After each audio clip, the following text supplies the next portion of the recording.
Hey everyone, welcome back to Schmoedown in Canada. This is Southern Crew. I am Ben, and joined once again by my partner in crime, Ryan. How are you doing this week, Ryan?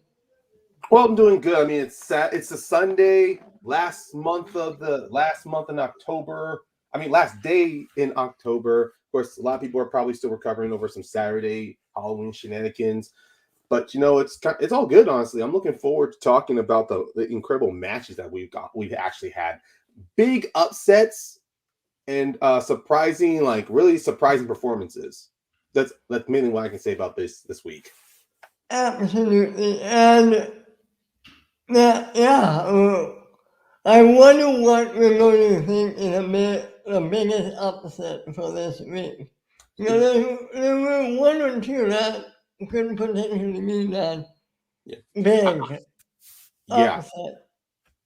there's going to be a lot, even now on the Facebook group page of the Schmoedown, a lot of people are already trying to throw in what they think their upsets of the year are. And honestly, there's a lot of Regency bias thrown in that group.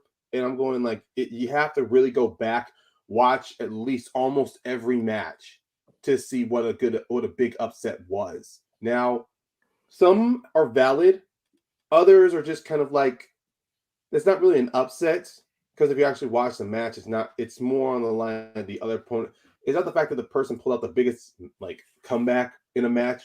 It's more of they won. That's it. I'm not trying to Yeah. downplay anyone's choices. It's just more of this person won. You're excited, but really now that you've got come off that high, really go back, rewatch the match, and see if it really was an upset. Well, let me ask you. I think a good example of an upset, maybe I'm wrong, is the Page versus Bateman match. Would you call that an upset? In all honesty, no, I don't think that was an upset. That Okay. was just Page beating Bateman at his own game, and it got to him. Now, an upset in my mind, I would say, is Moose TKOing Chance in the Inner Geekdom tournament. That, in my mind, was an upset because Chance, we all know what he did last year in Inner Geekdom, running that table, and then the performance he's had this year. I mean, he got to the singles belt. He beat Brendan Meyer on his first match of the season, of the first singles in his first singles match of the season. And corruption. Chance went to the teams belt and the singles belt this year and came up short in Inner Geekdom. That to me is an upset for what Moose was able to pull off. Okay, yeah, I agree with you. That was an upset. Yeah, So let's get started with this first match this week. yeah. Nick, And this match, so much going into it. I have to be honest. Like, if many people in the group polls were believing this was going to be a close match, others were thinking this was a no-brainer. I mean, Alex Damon going up against Nikki Demolanta, a Damon Demolanta match that we not the Damon. So to some people, it wasn't the Damon Demolanta match they wanted. Some wanted it to be Molly versus Nikki, but I still like the fact that we got Alex to keep moving forward. And I like in the promo that they were building up when they told Alex, "Oh, you're facing Nikki," and he just goes, "I don't want to face any more Demolantas anymore." what did you think of the overall match? This match, man, this match really is showing that with Star. I mean, if we've said so many times on here and so many other, even on Mount Schmoedown and to so many other after shows, Star Wars is truly becoming a very difficult league. Someone's even said that this was a good gimmick and now it should be put away. To those who think that Star Wars should go away, whatever you're smoking on your vape pens, put that down. Get off your damn addiction because I love this. This is not like any validation of being a Star Wars fan. This is just more of if you really think you're a fan of Star Wars, really think again. And it's not more on the line of just people playing at Dragon Con where they explore every inch of the fandom. The question writers they went back and forth to provide a challenging, a stimulating match, not just for the fans, but also for the two people that we had on the table, Damon and Demolanta. Nikki, who has pretty shown she's been playing lights out for her first two matches against Hoey, and then going up against Jesus Christ, who'd she play the first round? Oh, Ross Arsenal. Yes, I almost forgot about Ross. Like Nikki was playing lights out, and then this was the first match I saw she really got tested for those questions. I think that for me personally, this in the first match, she really seemed comfortable. Oh, She she did. she was in her element finally to me. Yeah, she really loved. I mean, her energy you see when she's just like, even though she's in her home, but the nerves that she had from the first match is gone at this point. She still has the whole like, shucks, I don't feel like I want to be here, kind of vibe. But you do see that she came to play, she came to be focused, and the reason why I say she was challenged was because those questions in the first round. I mean, at first it looked like she and Alice were just going to go neck and neck with each other. And then the fact that they both missed one question within the first four, that was surprising. I'm going, wait, they both missed a question that early on? I was amazed. Yeah.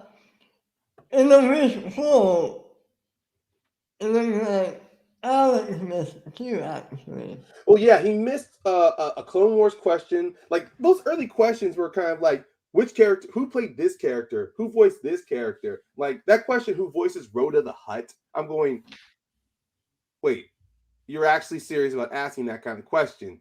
But then I'm going, well, Jabba technically doesn't speak English, so making sense if you'd ask who voices Jabba. So I understand missing that question. But then later on, when I think they missed the last Jedi question. No, wait, hold on. It was the seventh question. Yes, the seventh question that went on because Nikki, she kept that 1 point lead throughout the entire throughout the entire match, missing twice. She really did come. She may have not have gotten a perfect round, but I thought she was going to go in with at least a 2 point lead. And the fact that she misses the seventh question, I'm going, holy crap. And the fact it was a Revenge of the Sith question. Yeah. That's the one thing I loved about Star Wars, that you have no idea. I mean, who took over the role of Kit Fisto in Revenge of the Sith? I'm going, what? Yeah. I mean, there was more than one actor. there was two. Kit Fisto was in Attack of the Clones only briefly, because in Attack of the Clones at the Battle of Genosha, he is the Jedi who pushes the disembodied head of C-3PO on a battle droid down. Okay. And then you see him later again in Revenge of the Sith when they're confronting Palpatine. He's also part of the Jedi Council, or he's fighting during the war. But at least when it comes to those two movies, these are the only legitimate times you see him on screen for more than a minute.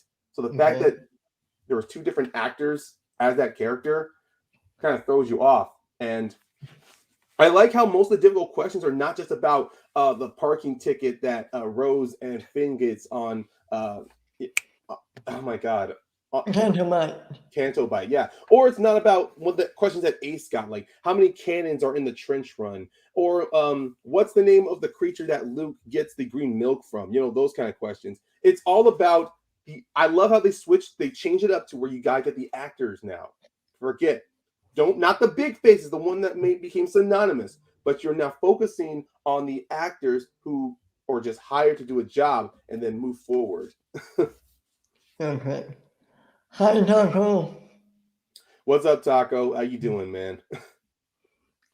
Yeah, and then there's no individual that become so neat.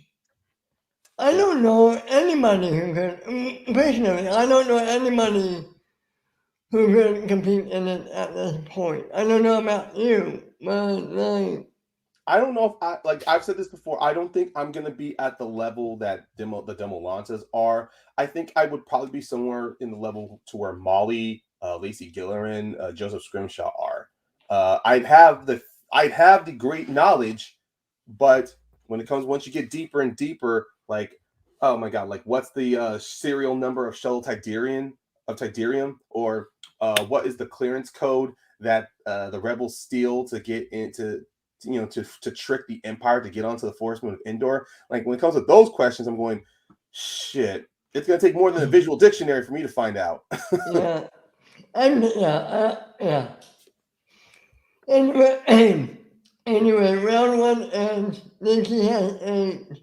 Alex has 7. None of them obviously have a perfect round, so no bonus question. And I'm kind of glad too, because seeing those questions, I'm glad they did not get perfect. Because look, I forgot the capital city of Kashyyyk, because to be honest, it's more like the villages of Kashyyyk when I'm playing the video games or reading some of the books. But I'm going like, oh shit, capital city, what is that? But Round even then, 2, it was still a close game. Nikki yeah, ahead by 1 point, kind of not dictating the pace, but we do see that both Nikki and Alex are very relaxed, that they're not trying to let it get to them. right. And round 2, Alex goes first, I believe, right? Yes, Nikki decides to defer, and Alex spins first. I believe the first slice he lands on is a mixed bag. No, it's the Phantom Menace. Right.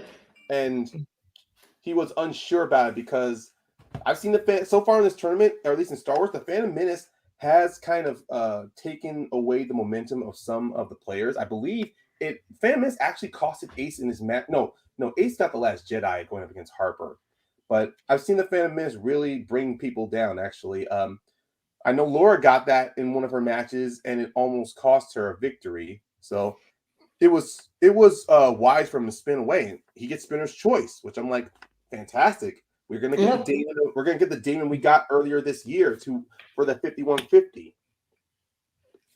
But he picks A New Hope, and I thought that's great because he's a fan of the old. He knows the OG trilogy. He should know it back and forth, so it shouldn't trouble him. And then came the questions. What the fuck? Damn, you have to give it to PJ. Him and his crew, they keep making these harder and harder for players. Well, I mean, One thing about this, he misses his first question.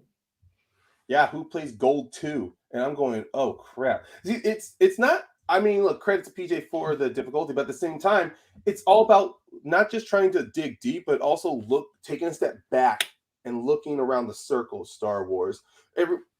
Like I said already, we're also focused on trying to learn the third layer underneath all the questions of the Star Wars franchise. We tend to forget there's these characters here, and there are actors who played them. So when we get those actors' questions, it's really like you got to pay attention. Then Nikki gets that steal off of him, where I'm going, oh, yep. I hope Alex.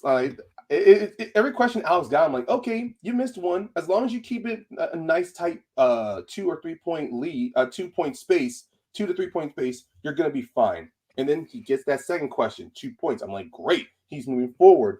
And then he gets the third question. He checks down the multiple choice, and he gets it. Then the next question, he checks down the multiple. He gets it. I mean, he gets another 2 points. But then the last question, he checks down the multiple choice, and then I believe Nikki steals it. No, nobody got that one, I believe. Oh, he did. Could have won if he missed it. The fifth question. What was the fifth question then?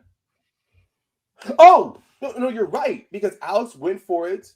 He missed, and then Nikki could have gotten a 2 point steal, and she missed. Right. But even then, Nikki got 1 point off him. Alex only gets a total of 5 points in that match. Even though, yeah, it's still 3 points away. So the best thing he could have hoped for was Nikki missing hers. But then she spins, lands on, I believe, The Force Awakens, which she has gotten every match that she's played in. So I love her. I love it when she's talking with Amaru and she just goes, look, I don't want everyone to think I rely on this, or like she doesn't want to believe that she can't, or she's like, I don't want people to say I can't win without getting this. So I love that she spins away. I know that conversation she has with Amaru, that is someone who's looking to prove something to the crowd. And I'm like, if I was the one coaching her, and I'm pretty sure Amaru would have said this to her, I would have been like, yeah, you can go with your gut, or you can ignore what the people are doing. But she spins again, and just like with Damon, she gets spinner's choice. And he chose 1-1. Yeah. And wow, he sweeps that round. Oh my God. Just one, no multiple choice, and I'm just going shit. Maybe Alex Damon should have stuck with Phantom Menace. Maybe he could have handled it much better. But you know, it's like it's a woulda, shoulda, coulda moment. I mean, because Alex Right. made a lot of sense that sometimes with the prequel trilogy, there's going to be some things you didn't notice. But now that we're learning what the original trilogy, there is so much you are not picking up on. So by the end of round two, he has 19 and I think Alex 12. has 12. 12. He has to And make, oh yeah, he go ahead. has to get points just in time. Not So just a he, tie, but to avoid a TKO. right, Because looking at the 12, if he gets all three, that's 22 points. Meaning Nikki she has to answer five. She only has to answer 2 questions. right. And honestly, I'm like, okay, Alex is definitely back in his element of round three. He gets that 2 pointer, not even blinking. But then a 3 point question of the fan of heroes comes in. Oh my god! Like the whole, what words of advice did Annie's mother give to her before Sabola sabotages it? And he misses it by one word. One word. I'm just, no. Come on. So, and then he gets his 5 pointer. Yeah, he pulls Which, that 5 pointer. No problem. That's where it, I mean, definitely comes down to. Oh, oh. you're good, you're good, And you're for a second, I good. thought my mic muted for a second because I'm just like, I think I see you reacting to me. You're good, man. You're good. Okay, but once again, but I'm gonna say it again with Star Wars, it's all coming down to quotes, actors, and maybe some creatures and locations that throws people off. You can you can do in-depth scene analysis of a Star Wars scene until you're blue in the face or until your eyes go red. But it's always that stuff right on the surface on the outside where you're thinking, oh, no one's gonna ask me who was Gold 5 in the during the Battle of Yavin 4, or I don't care what was the order the every rebel leader check calling in during the battle of the Death Star on the four over by Endor. I'm like, that's fine. Nope, that stuff is going to bite you in the ass. And we've seen that. It's done that to Laura, and it did that to Alex. You know, Alex Hansen at 19 is on time up. All Nikki has to do to get her 2 pointers, she does. She wins, eliminating Alex Damon. Alex. What are your thoughts about this? And is this an upset? Honestly, no, it's not an upset because it would have been upset if Nikki had missed all of her questions and we would have gotten to sudden death and Alex wins. That, in my mind, would have been upset. But this was just all Nikki had to do: answer one question, and it's hers. It's I mean, I know you guys talked about Amaru versus Mike. That's how it was with Amaru in his match against Mike. Mike pushed him to where all Amaru had to do was answer one question to win. And unfortunately, Amaru missed that 3 and 5 pointer. But even then, I still say that this was all pushed on their shoulders. And I liked how Alex had to push Nikki to do that. It Now, was a great match. it really was, and the look on Nikki's face when she realized that she won against Alex Damon. I mean, it's a lot of relief, honestly, because she got through this match, but now she's advanced where she's facing Gold Leader, who Gold Leader 2 times now has gone to the finals of both Star Wars tournaments. We'll talk about that at the end of this episode because I want to get you. I want to do your predictions about that. Go for it. Yeah. And we'll do that when we're done with this week's matches. The second match we're talking about is Deception versus King Arthur. King Arthur. What are your overall thoughts about this one? Well, this match I felt was going to be a definite close one. King Arthur just coming off an upset over coming off a victory. I won't say an upset, a victory over Final Exam. To me, this is more. Did they learn their lesson from their match against Final Exam? And honestly, they did. They learned their lesson big time. Griffey Nooms, Arthur Nooms, as he wanted to be called in this match. Just straight faced, no, just not taking anything. Played he played pretty much exactly the way he's been playing this entire year, flawlessly. Goes perfect in that first round. He's he's going to get Rookie of the Year. If he gets to now, yeah, actually, I don't care if he gets to the belt or not. People can still win rookie. Still, people can still put out a great rookie season without gaining a championship. This is not the NBA. This is not NFL or anything like that. I don't want to dictate to that mindset. I really think because of Griffey Nooms' performances, he can win Rookie of the Year. I know everyone else is going to focus, unless he doesn't win the belt, he's not going to win Rookie of the Year. No, you don't. You don't have to. Look at what Thomas Harper has done. Sure, he's won the Star Wars belt, but so many people are saying, he needs to defend it to be Rookie of the Year. No, he doesn't. You have to just take a look at no recency bias here. Because unfortunately, that's dictated so many Schmoedown awards of the past. I'm gonna be like that old man with his feet with a stick in the mud, just going, let's look at the whole season, guys. Let's really look at this whole season and judge where it's going. Because right now, Griffey Nooms, Thomas Harper, they are definite top contenders for Rookie of the Year. Yeah, I would say there's a few more. I would also put people like Well, there's definitely more. I'm just saying, like, if you're looking at the front runners, those are the two are the front runners. I forget Nikki. Nikki.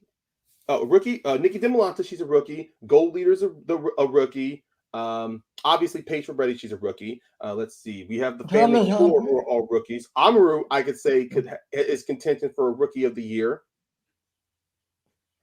How impressive is it that every Star Wars competitor left, Harper, Gold Leader, and Nikki, they're all rookies. They meet all the old cards. How impressive is that? Well, technically, none of them have beaten DiMolanta, but I do see where you're going with it. Oh no, Harper has beaten DiMolanta. Sorry. Yeah. I mean, technically, it's very impressive, honestly. I mean, Harper beating Kelly. Gold Leader beating Kelly, Harper beating DiMolanta, and then Nikki beating Alex. Like, it does feel like an exchange of the guards, but if one thing is shown, they will be Andrew, Laura, and Alex will be even hungrier next year. And also, it depends on how many Star Wars matches we are going to get next year, because they're going to need to do a good change of questions for matches now. And don't forget, Molly is a rookie too. Wait, is she? Who? Molly Damon? No, she's not. She was a rookie last year. Okay, this is their sophomore season. No, it's okay. It's okay. A lot of people were trying to throw that same argument out with oh my god, I'm trying to forget who played last year, but everyone was thinking was a rookie this year. No, I'm not gonna obsess over it. I won't obsess over it, okay? But it's all about the focus of this match right now. Right. Clearly, King Arthur, to them, this was just another match. Deception, they were coming back to prove to everybody why they were such a damn. Oh, Marisol! That's it. People were trying to say Marisol was Rookie of the Year, where I'm like, she's not. She's not a rookie. She played a couple of matches last season. Yeah. She didn't have a year last year. Yeah. She played 2 singles matches last year and then 2 teams matches last year. So technically she's not a rookie, but I can understand why people want to throw her there because of the year she's had. She's not going to be overlooked. Trust me on that. She won't be overlooked. But as I was going to say with this teams match, Deception, after losing to Lightning Time, they lost to Lightning Time. No, this year. Okay. Because they played Lightning Time to play against Final Exam in the teams finals. Okay. Well, for number one contendership to play against Shazam. Lightning Time beats them, so they're in this tournament to prove something, and we have no corruption here. So Deception, after beating Chaos Theory, we do see them once again getting their stride back in order. But we've seen in round 1, that is definitely a flaw, a weakness in Deception. We've seen it. It was like that against Chaos Theory. Oh, no.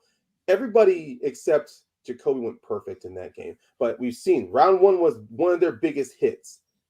If only Marisol or possibly even Adam had at least gotten at least a perfect round, instead of a 3-point lead, it would have been a 2-point lead. It shows you how important that first round is. Yes, it is. This match is a perfect example of how important it is. We'll get there, man. We'll get there. Yeah, we will definitely get there. But even then, we can. We can still talk about it. I mean, once look after round one was over, look what happens. I mean, Deception. They in round two, they pretty much clean everything. They clean their category. Same with King Arthur. They only checked down a multiple choice just once. But Yep. even then, round one, No, round two. they did multiple choice twice. Oh, twice. The second question and the fifth question. They went after multiple choice. Ah, okay. I forgot what they were, but yeah. Well, yeah, I would need to pull out. I would need to actually literally rewind the match. Not important. Yeah. So, round three, everyone went perfect. Everyone went perfect. Yep. Not just perfect, but they got everything, which and guaranteed King Arthur the victory. All King Arthur had to do was miss that 5-pointer, and Deception would have won the match, moving on to the finals. But they did not, and it just fell. And it was right there with It was right there with King Arthur, proving to me why I said in our little group chat that I believe King Arthur was going to go all the way, or at least they were going to beat Deception, because they are showing them they're not just a young team and who's hungry. But it was all about the performance of Griffey Nooms, and then also with King Khan. Khan has shown he is calm under pressure. When he doesn't know something, he doesn't know it. But it doesn't stop him from putting out a good performance. Absolutely. Would they be up there for Team of the Year? You think? No, I don't think they'll be up there for Team of the Year, because they can't. They just started. They're too early. I mean, they started later in this season. I would have to if they were forming, if they had played some team matches maybe somewhere like around March or April, and then maybe start having that run, I'd say it can put them in contention. But no, I don't think they're Team of the Year. It feels to me obviously that award's gonna go to Shazam, but And you know what? It should. They're on one hell of a streak right now. Yeah. I mean, Bibiani and Brendan are showing not just their moving knowledge, but they're just their camaraderie as a team. And we are seeing just how good it is paying off. It is just incredible. I mean, Bibiani and Shazam did something that had not been done since the Shire Wolves pulled it off. A knockout during the speed round. I mean, I know the Patriots also did it as well, but the Shire Wolves were the last team to do it. So let me ask you this. At this point, is Shazam right behind the Patriots as the best team ever, in your opinion? I'd say they are, but honestly, it is a bit of a loaded question, because looking at how the seasons have changed, I think they're in a tie with the Shire Wolves, because they represent different eras of the Schmoedown. And man, honestly, with the Patriots, their undefeated streak, holding that belt, 9 victories with 6 defenses, it's untouchable. It is untouchable. Maybe not. Yeah, well, yeah, we do say that, but maybe not. I mean, if they win spectacular, and if they continue into next season, that makes it, we don't know. They can do it. well, They can reach that. it all falls down to spectacular. Honestly, we're gonna find out at spectacular if they can pull it off. Personally, to me, I think we're gonna need. I just believe that we're gonna need to find out after this team's tournament, because Shazam so far, every time they're spectacular, they have fallen short. They fell short against the Founding Fathers and it lost it by TKO. They fell short against the Odd Couple. Now we're going to see if third time is the charm to where they can pull off that victory. So far, for a sports analogy, Shazam is like the Boston Red Sox, and the Spectacular is like Bambino's curse. They just can't get over that hump.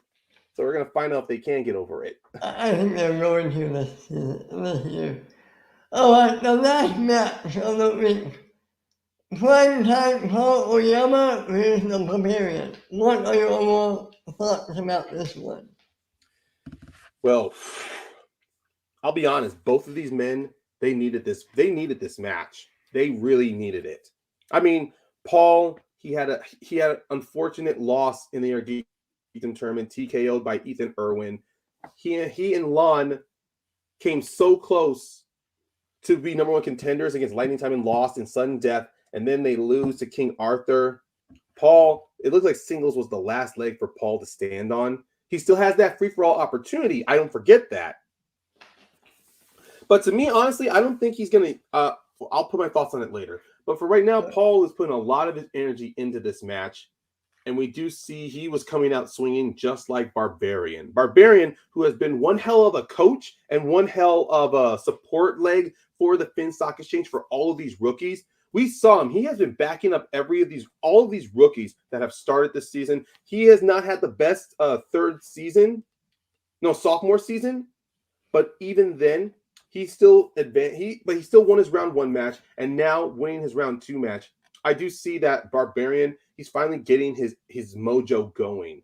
Like it's upsetting that it took this late in the season for him to get it moving. But I am glad that Barbarian is finally getting back in the conversation. In round 1 happens. Well, Barbarian gets 7 out of 8. Paul gets... Oh, no, you're about to say, yeah, go ahead. Paul gets 8 out of 8. Goes for his bonus, misses it. What do you think? Any thoughts? That was a good question, honestly, because with animated movies, studios are now, getting a lot of Hollywood actors to voice characters. So it really is difficult to remember which actor was in which animated film. And the fact that J.K. Simmons was the answer, I'm going, damn. I'm like, God damn, that makes a lot of sense. That guy is when it comes to animation, you can almost see his voice in almost every animated movie. Yeah, he's good. He's good. So I do like the fact that Barbarian was able to stay neck and neck with Paul throughout that round. Absolutely. I would put them on the same level. I would put them equally on the same level on the roster, in my opinion. Would you? I do, honestly. I mean, Barbarian, despite some of the shortcomings he's had, he always plays his match and goes out 100% of the way. Yeah, he came up short against Drew McWeeny, but then he turns around and he wins his first round match. And then look what he's able to do. He completely dominated the second round when he got his slice. Sure, he got opponent's choice, but he still dominated that slice. Yeah, who knew he was that good in young adult? I mean, young adult, right? Yeah, it was young adult adaptations. And I get why Paul gave it to him, because Paul has also a strong knowledge in YA adaptations. So it was honestly, it was smart, but also, why do I keep using filler words? But I kind of think that Paul maybe should have thought of a different slice, because yes, Barbarian spun away from monster movies because it didn't help him in one of his previous matches, but it still could have been something to give him. Maybe he would not have dominated YA, but Paul and Winston had a plan, and they were going to stick to it. Unfortunately, this was just a kink in the armor. And then, right, and then Paul man's monster movies. It's his turn. Mm-hmm. Get his first question. The second question is got a challenge. Who plays my TV reporter? In Godzilla. Who plays the cameraman in Godzilla? And The multiple choice goes out. Unfortunately, Mark he mispronounces the name of Hank Azaria to where What did he Paul say? He says Shank Caesarea or something? Shank Caesarea. Yeah. Yeah. I think this is the pronunciation slipped. Paul misses it. Barbarian steals. And then Winston comes in with that challenge, going like, Paul heard something completely different. And of course, they had to go. I'm not sure if they can go back on the tape or so, but it was kind of like, yeah, it wasn't sounding that way.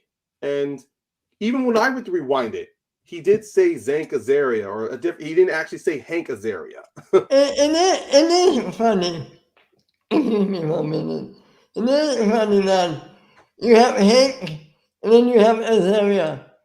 Hank is not the name you think somebody would mispronounce. I mean, yeah, it And is. I mean, obviously, it is something that you would not ever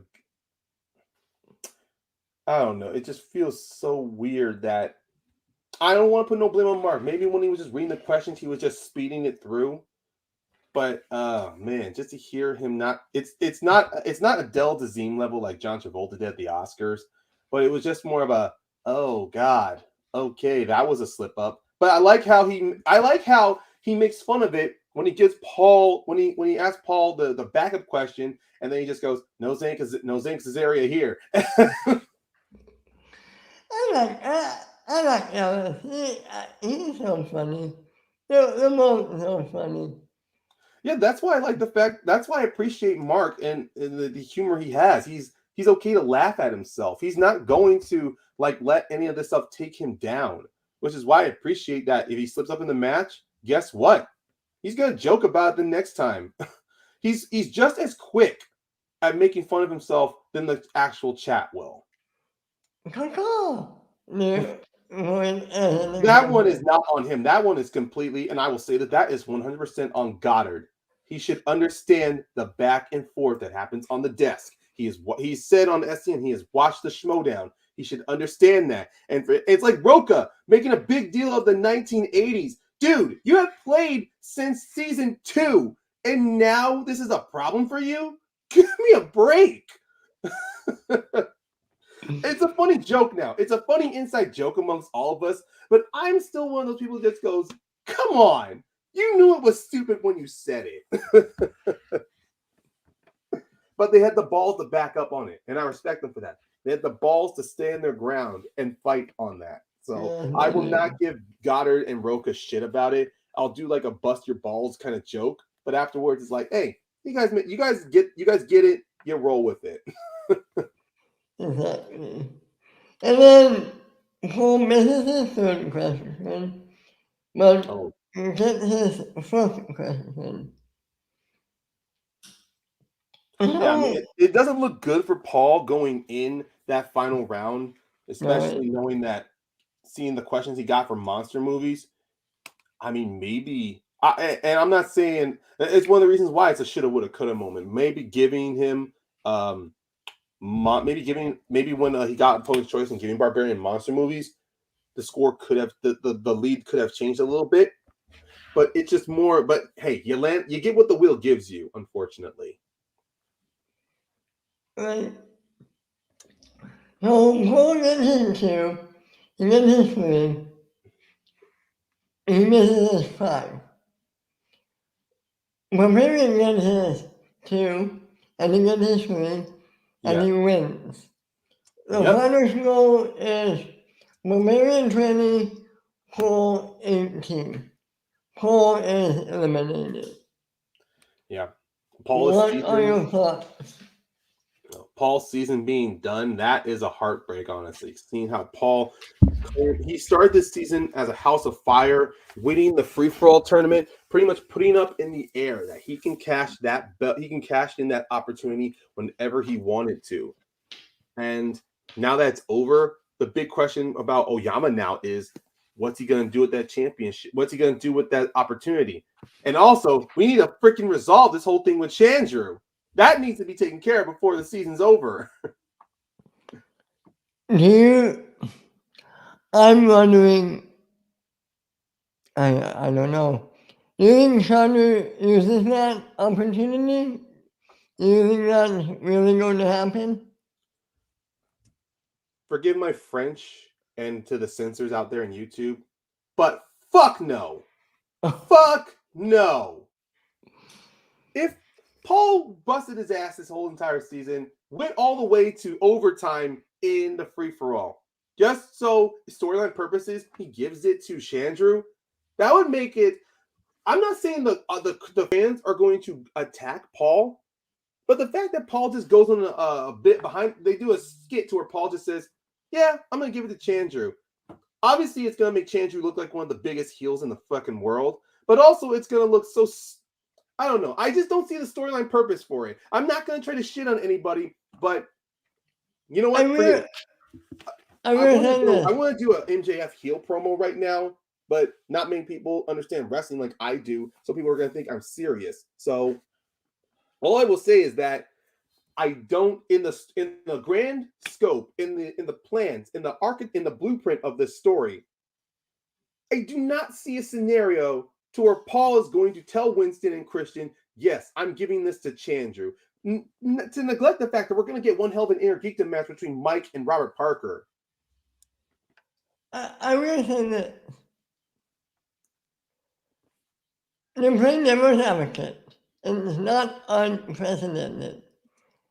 Don't forget, Brienne gave her title shot to KO, I believe, way back when she won. Did you feel the same way back then? Well, I don't know. I really don't know. I mean, look, Chandru's doing a great job of what he's doing, but nothing about him tells me that I should want him to become champion again. I don't want it. I don't want it either, man. I don't want it either.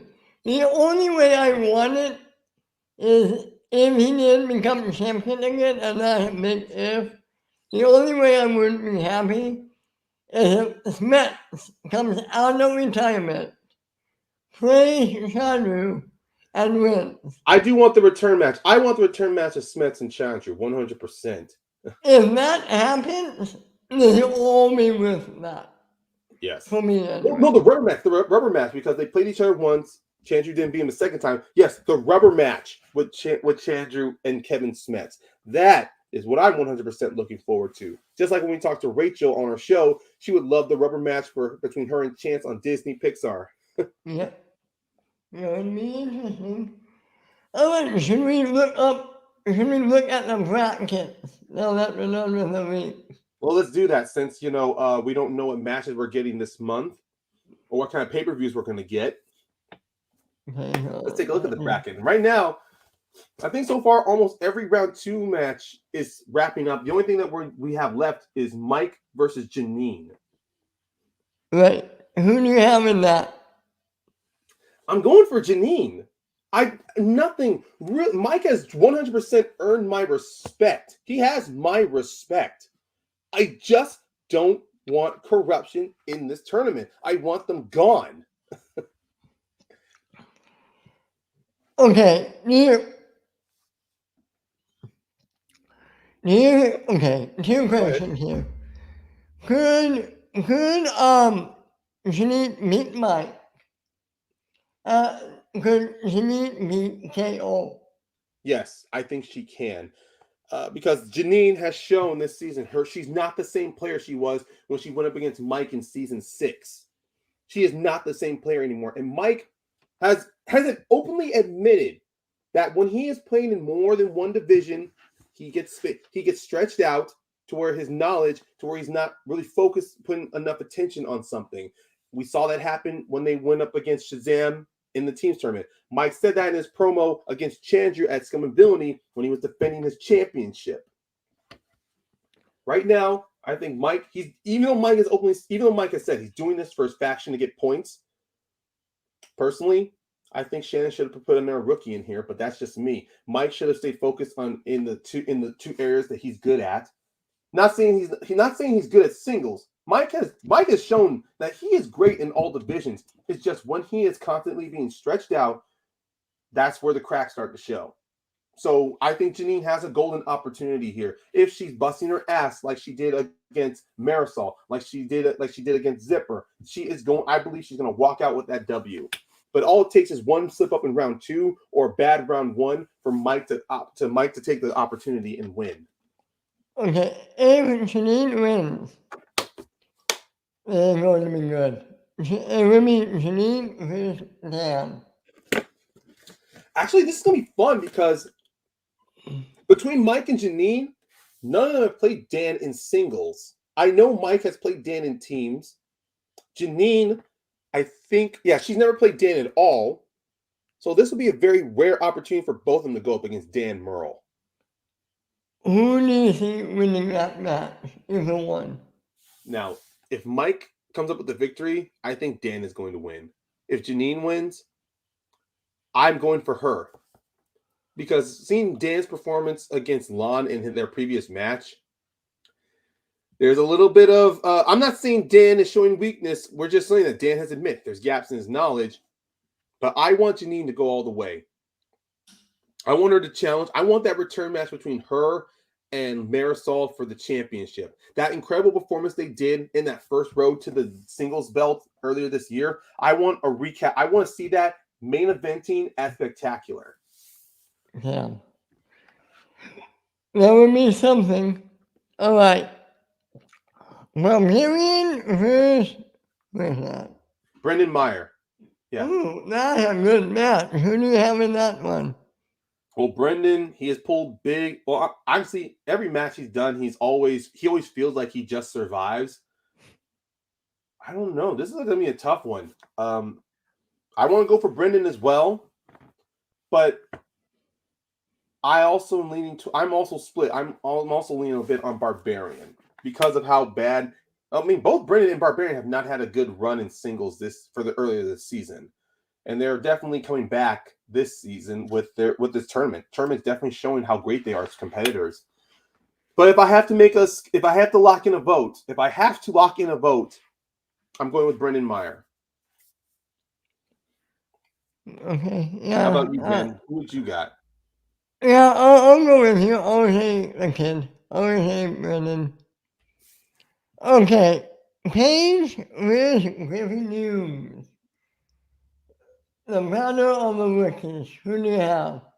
Well, this is why I think this is going to be one of the main next to so far right now in the round 3 brackets. I mean, sure, Dan Murrow, he's a big shark, but the attitude but the energy and the demeanor, just Paige and Griffey. I mean, Griffey, that encounter they both had at the New York events. Seriously, if that does not get anybody else excited for their match, I don't know what it is. Paige is really bringing out the badass in her to come to Paige is bringing out the Boston badass in herself to really sweep the Schmoedown by storm. Honestly, regardless if she wins or loses, I personally believe she has clinched a spot for the Schmoedown next year. Even then, I would actually love to see Paige pull off the upset and give Griffin his first loss. Yeah, I'm with you. Nothing against Griffey. I mean, Griffey, he is entertaining. We have not seen how he is losing, but Griffey, no matter where he is very entertaining. And personally, I don't think this is going to hurt him. That's why I'm all for Paige. Yeah. I'm with you. I want Paige. I would love it. I would love a Paige versus Machine in the semifinals. That would be fun. Agree?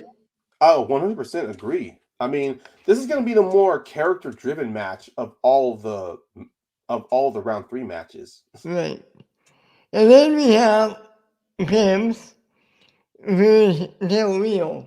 Who do you have in that one? Man, this really can go either way. If Del Rio, he has to be in top form against Bibbs. Because Bibbs has had matches to where all it took was one question for him to lose. So David needs to play at least. David really needs to have those performances to where he is either neck and neck with Bibbs or he's only 1 or 2 points behind him. Right. Uh, you know what? I'm going Del Rio. You're going with Del Rio? I'm going to go with Del Rio. I mean, I'm definitely. I mean, it's a bold choice, honestly. Del Rio, he has been. I'm not sure his match. Yeah, he won against Liz. I don't know if that's considered an upset. I mean, part of me would consider that an upset. He won against James White. Especially seeing how both of their round two, both White and Del Rio's round two went, that was definitely difficult. And then having to see how Dave. I mean, honestly, we've seen David just go he can play lights out when he can, and then he will have a slip up in a match. It's like biggest examples. His match against Paul Preston, to where he was perfect, and then ends up missing a lot of questions in round two, losing TKO. But then he'll turn around and pull and go to sudden death like he did against Chance last season. I guess we'll find out. Yeah. Okay, and then in the Star Wars, it is. Hold on. Well, of course, we have the finals of Nikki versus Right, Gold Leader.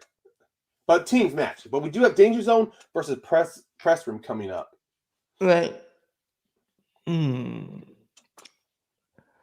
I think I'm going to be Danger Zone, but I want the press room. My brain says Danger Zone, but my heart says press room. How about you?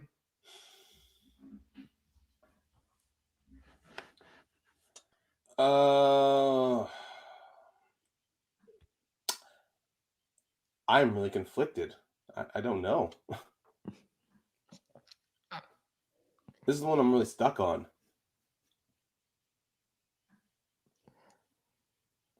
Yeah, I don't have an answer. Think about this. There is a scenario here. There is a scenario. Dan Moore is not at the spectacular this year. That would be insane. Well, yeah. I mean, whoever wins, I'm really looking forward to seeing who is going to go one on one against. I mean, who's going to go up against King Arthur for the finals. So I'm really excited for that. I I'm just don't going to know. say press room. Or say press room. Yeah, I mean, I would like to see a return match between Horowitz and Griffey Nooms. It would be a whole lot of fun to see. Ooh, Go ahead. no, after you, I'm sorry. I was gonna say it would be a whole lot of fun to see Josh Horowitz, no obligations, like nothing he had to do for New York get in the way now going up against Griffey Nooms in a team's match. It would also be fun if press room wins both matches and then press room Go ahead. to Sam and spectacular. How fun would that be? It'd be a lot of fun. I mean, Perry, who was formerly part of the Quirky Mercs for a short time, working. Oh no, she's still part of the Quirky Mercs. Sorry. Wow, that was a big ass I brain. think, yeah, yeah, Yeah, she was part of the Quirky Mercs last year. Yeah, sorry, yeah. that was one hell of a brain fart. But no, it would be awesome to see Horowitz, Perry going up against Brendan and Bibbs. It'd be the most polite and most friendship and jovial match of the season. I mean, Oh, spectacular. I hope that happens. I hope that happens. I think Ben's handing out candy. I think Perry is meeting Perry. I hope that happens. I mean, I would love if she. I mean, I don't think it'd be possible, but I would love for her to bring Dewey to the spectacular and just have her walk out with Dewey in her Oh, arms. But that I would don't think it would be be. possible because Dewey, from her blog, just from her videos, Dewey doesn't seem camera friendly or camera ready. If, if Perry brings Louis, Ben has to bring his cat. Yeah. I see no alternative for the. Oh crap! My body feels like it's still waking up. But no, yeah, I mean, just seeing both Bibbs and Perry bring their cats to to the spectacular, it would be incredible. But then also, I'm going, yeah, you're gonna make sure they don't run off anywhere. Yeah. So, yeah. So you're saying Christmas too, or are you saying Danger Zone? I'm still on the fence. I mean, I may have to. It'll be kind of like putting my decision in at the last minute. Okay, that's fair. And then, yeah, it's going to be a fun match either way. Um, all right, and now talking about the Star Wars The tournament. finals of that one. Yep, it's Yeah, Nikki Demi DeMolanta versus Simply Gold Leader. yeah. Who do you have in that? Well, that one, it's really difficult. I mean, Nikki has really she's been very impressive this season. But Gold Leader, though, he's been playing at the start of the year. I mean, Nikki plays as if even though she's a rookie, Nikki has played as if she had she had her match that she had just had her first match in February. Mm-hmm. So Nikki already plays like she has the experience. But to take a quote that Nikki had taken a quote off in her promo against Alex, experience outranks everything. And I think Gold Leader has that experience, but she did beat Alex Damien, who was the most experienced out of all the Star Wars players. So she has one hell of an edge going in here. She has one of the biggest edge. She has a hell of an edge. Oh my god. So you're going to go with her? Oh, I really would love to see a rematch with Gold Leader and Harper for the championship. I actually want Nikki to win. I want Nikki to win. I will say I am going to go with for another channel Gold Leader. All right. Yeah, I know. I know. I know the boys we represent. Some of the boys that we're a part of. They're corruption stands. They're Gold Leader fans. Honestly, No, he on the exchange. what? He on the exchange, not corruption. Okay. Gold Leader is on Finstock. Yeah, I know. I'm not saying Oh, Gold Leader is part of it. I'm just saying some of our boys in the Schmoes, oh, some of them are corruption fans. That's all. oh, oh. Because every time I I'm on mean, here, I talk about how I'm anti-corruption. oh, sorry. No, that's okay. Yeah, I can understand how it was confusing from what I said. All right. Anything else you want to talk about real quick while we wrap up here? Well, there is one thing I do want to discuss. I mean, because we are mainly in tournament season, I am curious because normally Christian has always done this whole three matches a season, 3 matches a month. But looking at now, we only have 2 matches left in the team's tournament, 1 match in the Star Wars tournament, and then Kalinowski, the round 2 match, and then 4 round 3 matches, then the 2 semifinal matches, and then the finals match. So technically, we only have at least 1, 5, 7 matches in singles. I really don't think with 7, 8, 10 matches in total to be released. I'm wondering if Christian is going to give us some free matches, not free matches, but some more different kind of matches. Are we going to see an Inner Geekdom match this season? Are we going to see maybe another singles match against some rookies who didn't have the opportunity to play as much? I think we've got some extra matches throughout the month. Yeah. I mean, don't And then forget. let's also not forget the pay-per-views set up as well, because let's say the next pay-per-view match is going to be Nikki versus Gold Leader. Is he going to do an undercard, or is it going to be like the previous versus pay-per-view? It's just going to be one match, I think for the pay-per-view, I think it will only be one match. I don't see there being. I mean, I could be wrong. I know I'm wrong, but I think until Spectacular is only going to be one match per pay-per-view. Okay. That's my guess. I could be wrong. Well, no, I agree with you as well. I'm not sure if Christian's going to be wanting to book undercards. I mean, even last season though, when he was winding down on tournament season, he did at least have some pay-per-views for undercards. Yeah, good point. I guess we'll find out. Well, Hopefully, this is it's a new one month one. where we're left in suspense. Once that schedule drops, we're going to be like, oh, oh, oh. Yeah. Okay. Yeah. Bring it on, people. Bring it on, right? Yeah. Let's do this. Yeah. All right. So, Ryan, where can everyone find you, my man? Well, everyone can definitely find me here on Schmoes of the North Saturdays with Ben Rayner, with John DeGreggio, and our brand new co-host Allison's. Oh my God, Solomore. Oh my God, It's not a morning, I think. yeah, she's gonna rein me in. We're not getting her name right. With John, Ben, and Allison, a part of Mount Schmoedown, as we are going to line up and give you guys great episodes, great content this season. I mean, for the rest of this year, building up spectacular.